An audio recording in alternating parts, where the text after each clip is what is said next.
I totally disagree with you. I don't think that's a good idea. See, I respectfully disagree with you. See, disagreeing with someone doesn't have to be rude, it doesn't have to be mean, and it doesn't have to definitely feel like a confrontation. It should not feel hard. Rather, if done correctly, it can be an opportunity for growth. And let me also tell you something extremely important, which is that if you disagree with someone saying that, see, I'm very sorry, I don't want to hurt you, but I totally disagree with you. See, I respectfully disagree with you. If you use sentences like these, even if you do not intend to, you are going to hurt other person and it is not going to sound that respectful. So rather, I would suggest you three ways of how you can disagree respectfully. All right. Point number one, acknowledge their perspective. First point is to acknowledge their perspective. You can say something like this that, see, I totally understand where you're coming from.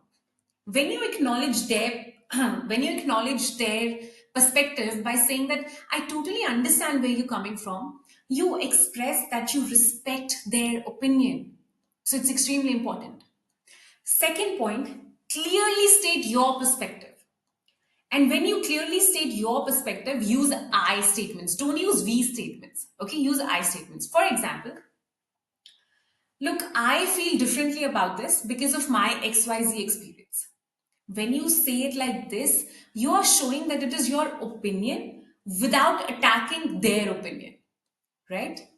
Point number three, find common ground.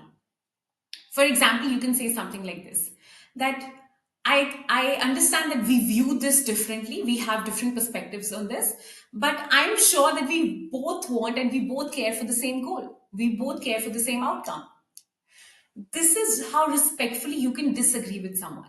First point, acknowledge their perspective. Second point, state your perspective clearly, use I statements. And third, find common grounds. See, disagreement is very common. It's very common when if you're a working professional in corporates. Disagreement is very common in your personal relationships. As I said earlier, disagreeing with someone, if you do it with respect, if you do it correctly, it can be a way of growth, right? So learn this method and try this method and do let me know if it helped you. What else did you learn about it? Let me know in the comments. Bye bye.